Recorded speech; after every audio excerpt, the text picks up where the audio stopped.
Olá, meus amigos e minhas amigas do curso Apocalipse de João, paz e bem. Então hoje nós vamos repetir nosso último texto. Ainda não é o último encontro, porque nós vamos fazer uma celebração para nós de João. Hoje nós vamos conversar sobre o capítulo 22, do versículo 6 ao 21. É o último passo aqui, né?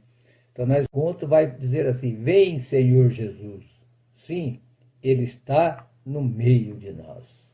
Então, nós vamos falar da volta de Jesus. Mas Jesus sempre está no nosso meio já, né? Desde o pequeno, desde que nós conhecemos por gente do mundo, Ele já está no nosso meio. E Jesus falou nos evangelhos, né? Onde tem 2 ou 3, né? Reunido em meu nome, eu estou no meio deles. Por isso, muitas vezes nós dizemos, Ele está no meio de nós. Toda celebração, toda reunião, o Senhor esteja convosco, ou esteja conosco, Ele está no meio de nós.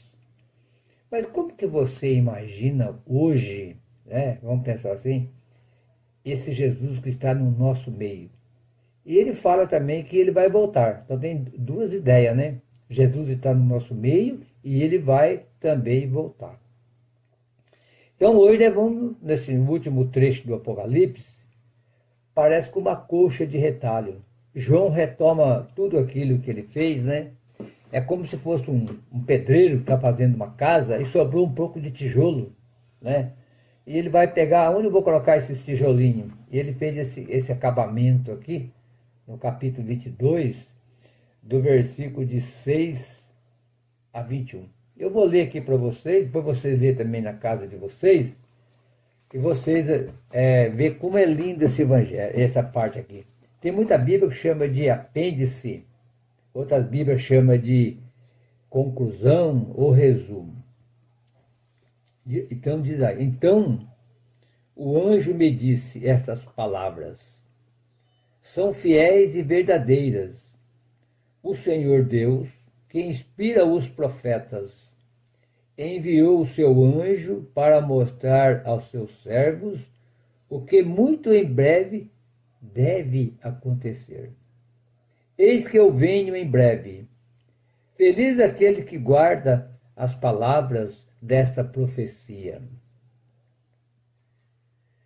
Desse livro, eu, João, sou aquele que ouviu essas coisas. E quando ouvi e vi tudo isso, caí com o rosto por terra aos pés do anjo, aquele que estava mostrando todas essas coisas para mim. Mas ele me disse, olhe, não faça isso. Eu sou servo como você, como seus irmãos profetas. E com aquelas pessoas que guardam as palavras desse livro. Adore apenas Deus. O anjo ainda falou, não guarde para você as palavras desta profecia, desse livro, pois o tempo está próximo. O injusto, que ele continue cometendo injustiça. O imundo, que ele continue praticando imundície. E que o justo pratica ainda a justiça, e o santo continue a santificar. Eis que vem em breve, e comigo trago a recompensa, para dar a cada um conforme as suas obras. Eu sou Alfa e Ômega, o primeiro e o último, o princípio e o fim. Feliz aqueles que lavam suas roupas para ter autoridade sobre a árvore da vida e para entrarem na cidade pelas portas. Vão ficar fora os cães, os feiticeiros, os imorais, os assassinos, os idólatras e todos que amam e praticam mentira. eu, Jesus, enviei meu anjo para testemunhar a vocês essas coisas a respeito das igrejas. Eu sou a raiz da descendência da família de Davi. Eu sou brilhante como a estrela da manhã. O Espírito e também a esposa diz, venha. E quem escuta, diga, venha. E quem estiver com sede, venha. E quem quiser, receba de graça a água da vida. A quem está ouvindo as palavras da profecia desse livro, eu garanto, se alguém acrescentar alguma coisa a esse livro, Deus vai acrescentar a essas pessoas as pragas que aqui estão descritas. E se alguém tirar alguma coisa das palavras desta profecia, Deus vai tirar da pessoa a sua parte da árvore da vida e da cidade santa, e das coisas que estão descritas neste livro. Aquele que dá testemunho dessas coisas diz, sim, venho em breve. Amém. Vem, Senhor Jesus. A graça do Senhor Jesus estejam com todos. Palavra do Senhor, graças a Deus. Então, nesse final aqui, pessoal, o João, ele fez um resumo, né? Como diz as Bíblias, ele colocou muitas coisas aqui que está lá no capítulo 1, lá sobre o livro da vida, sobre João, sobre Jesus, sobre a Trindade Santa. E aqui ele vai colocando os versos, né? Mas uma coisa que chama a atenção aqui é a palavra profetas e profecia. Aparece 6 vezes essa palavra. Olha, aparece aqui no capítulo 6, olha lá, o Deus que inspira os profetas. Aparece no versículo 7, feliz aquele que guarda a palavra da profecia. Aparece também no versículo 9, olha lá,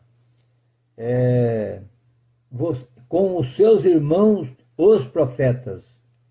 Versículo 9. Aparece também no versículo 10, olha lá. Não guarde para você as palavras da profecia desse livro. E aparece também no versículo 18. A quem está ouvindo as palavras da profecia desse livro, eu garanto. E para encerrar, né, ele vai falar aqui no versículo 19, olha lá. Se alguém tirar alguma coisa das palavras desse livro, desta profecia. Por que será que uma palavra tão forte, né, e tão pesada, se alguém acrescentar alguma coisa no livro, vai acrescentar os mal contra ele? E se tirar, vai tirar aqui, ó, se tirar alguma coisa, a palavra vai tirar dele a parte da árvore da vida. Por que será? Porque aqui nós estamos falando de comunidade. E a comunidade é um grupo de fé. Mas nem todo mundo é igual. E nem pode ser, né? Que Deus fez cada um de nós diferente. E o João, ele tem aqui na comunidade joanina algumas pessoas que não acreditam que Jesus vai voltar. Isso está bem claro lá na carta de Pedro. Lá na carta de Pedro, Pedro vai falar, vou achar aqui para vocês, a segunda carta de Pedro, quer ver? Vai achar aqui. Aqui, ó, a segunda carta de Pedro, capítulo 1, versículo 19 a 21. Tinha muita gente que não acreditava que Jesus ia voltar, né? Então, ele vai dar essa chamada atenção muito dura aqui. E ele vai falar também, pessoal, no versículo 15, quem que vai ficar de fora, que não vai para o céu? Quem que é? Quem vai ficar de fora? Os cães. Quem que é? Por que os cães, cachorro, vai ficar de fora? Cachorro vai para o céu? Não. Cachorro é animal, morre, fica aqui mesmo, não tem espírito. Mas aqui, sabe quem que é cão? Aqui na Bíblia, sempre que aparecer cão, significa aqueles que são contra o projeto de Deus, contra o reino, contra a partilha, contra Jesus. Ah, negócio de partilhar, curar doente, eu quero que se dane. Eu quero meu bolso cheio de dinheiro. Eu quero meu carrão, quero minha casona, os outros se dane. Esses aí são chamados cães na Bíblia. Também aparece na carta aos Filipenses. Vocês estão lembrados a historinha de Davi e Golias? Está lá no Antigo Testamento, segundo o livro de Samuel. Era uma guerra do povo hebreu contra os filisteus. E os filisteus estavam acabando com o povo hebreu. E o Davi foi escolhido por Deus para combater os filisteus. E quando ele foi, ele era apenas um menino. Tinha 16 anos de idade, magrinho. Colocaram a armadura nele, não conseguiu levantar. Porque o pessoal usa aquelas armaduras de guerra, tudo de aço. Ele não conseguiu levantar. E ele foi apenas com um estilingue. Hoje em dia a gente fala o que é estilingue, né? O cara coloca uma pedra aqui, estica e solta, né? Ou aqui nem mete aquele arco. A gente, quando era moleque, você não brincava, o arco você colocava ali a pelota de barro e você soltava, né? Então, quer dizer, aí quando ele chegou lá para enfrentar o Golias falou: ô seu cãozinho, você veio aqui para morrer. Mas para Deus, o fraco é sempre forte. Na Bíblia, quando fala de fraco, é porque é forte. É disso que o Paulo fala também nas cartas. Aí quando o Golias chamou Davi de cãozinho. Então, por isso que cães aqui são todos aqueles e aquelas que são contra o projeto de Deus. Por isso que o mundo é desse jeito. 60 pessoas passando fome, milhões de pessoas passando fome. E o Brasil é um dos países que tem mais comida no mundo. Nós somos 200 e poucos bilhões de habitantes. Nós produzimos comida para 600, 800 milhões. 4 vezes mais do que nós gastamos aqui. E tem gente passando fome. Por quê? Porque enquanto eu pego aqui, vou na padaria, eu compro 100 pãozinhos e guardo dentro da minha casa aqui, só eu com a Sebastiana, vai faltar pão para outras pessoas, né? Então são os cães. Os feiticeiros, os imorais, os assassinos. Os imorais é que pratica imoralidade, rouba, né? O que mata os outros, os idólatras e todos que amam, de todos os que amam e praticam mentira. Quer dizer, aqui esse pessoal vai ficar de fora. E ele fala também, né? Por que é tão duro esse negócio da profecia? Então, quer dizer, vai tirar do livro, vai acrescentar. São aqueles que não acreditam, né, no projeto de Jesus. E outra coisa importante que ele vai dizer aqui, meus irmãos, nós estamos aqui na América Latina, né? Na América Latina, nós estamos muita dificuldade. Na América Latina que a gente fala é Brasil e aqui a América do Norte, né? O Caribe, muita pobreza, muita gente querendo entrar nos Estados Unidos, na marra, muitos venezuelanos vindo para o Brasil, muitos problemas de imigrantes andando por esse mundo afora, passando fome e necessidade, né? Então, o livro do Apocalipse, estão vivendo numa época, no ano 100, primeiro no ano 58 ao ano 68, o Nero queria acabar com os cristãos, colocou fogo até em Roma, mas acabou? Não acabou. Porque o cristão nunca vai acabar. Nunca vai acabar. Porque não tem. O mal nunca vai vencer o bem. Aí veio o Vespasiano, começou a escravizar o pessoal. Ele ficou tão rico, o império, de vender escravo, que ele conseguiu construir o Coliseu de Roma. Mas depois vem o Domiciano, aqui da era 80, 85, e vai embora até lá para o ano 90 e pouco. Foi o que mais judiou do povo pobre. E principalmente do povo de Deus. Ele queria acabar. Aqui não usava mais a violência, mas ele usava a violência cerebral. Cerebral aqui. Ele usava a cabeça, encheu o pessoal de coisas. Aí o livro do Apocalipse vai falar no capítulo 12 e no capítulo 13. Vai falar da besta, do dragão e da besta, né? Então a besta são os imperadores, né? E o dragão é claro, só você pegar lá o capítulo 12 e olhar lá o versículo 9, não tem nenhum mistério. O dragão é a serpente, é o antigo Satanás, o diabo, é o mal. O mal do quê? Daqueles que ajunta tudo para eles aqui. É que fala aqui no Apocalipse, né? Aqueles que querem fazer só para eles. Mas ali no capítulo 12, meus amigos e minhas amigas, o dragão é derrotado 4 vezes. 4 vezes ele é derrotado. Então o que significa isso? Que o dragão, ele continua de pé hoje. Mas quando você tem Jesus, quando eu tenho Jesus, o dragão não vai conseguir nos derrotar. Então ele vai falar também aqui, pessoal, que o povo pobre é aquele povo que sempre jogou o perfume da profecia. Você viu que aparece 6 vezes a palavra profeta e profecia. O povo de Deus, aquele dizia, olha, o pouco com Deus é bastante, não é mesmo? O pouco com Deus é bastante. E quem ouve as palavras de Jesus, essas pessoas não vai ter nenhum problema de levar mais para frente o projeto de Deus. Outra coisa, pessoal, para nós entender o livro do Apocalipse, já que estamos fechando aqui, né? Então nós não podemos esquecer que aqui é um movimento apocalíptico. O que é isso? O movimento apocalíptico, ele nasce do lado de quem sofre na história e não do lado de quem conduz a história. Então o movimento apocalíptico é olhar que Deus está sempre do lado do pobre.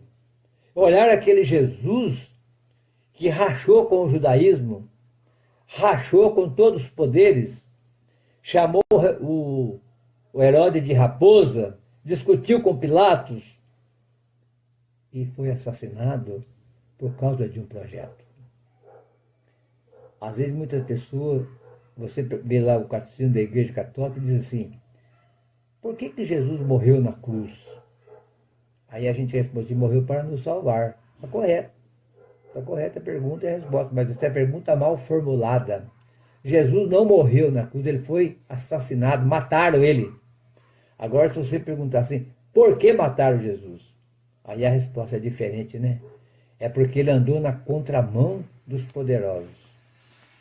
E hoje em dia, também na América Latina, quanta gente já está morrendo por causa do projeto de Jesus. Muita gente, vocês já falamos aqui várias vezes, né? E está morrendo gente hoje por causa do projeto de Jesus. Gente que quer tomar a terra dos pobres, tomar a terra dos índios. Já tem 1.000 alqueires de terra, quer ter 10.000.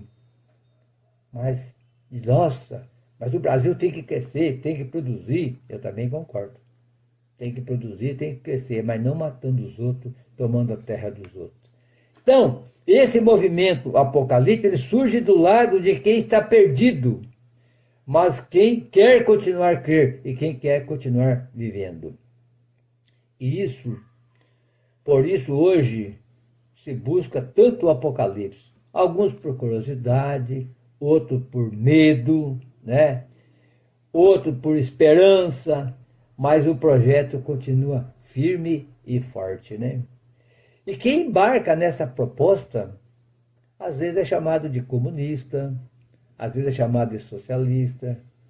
E aí, então tem um grande movimento contra a teologia da libertação. E esse movimento é contra Jesus, porque Jesus veio libertar. Ele mesmo que fala, todos os evangelhos que pega aqui, ó, Jesus está sempre do lado do pobre. Vamos dar um exemplo aqui para encerrar. A mulher que foi pega praticando adultério, né? João 8.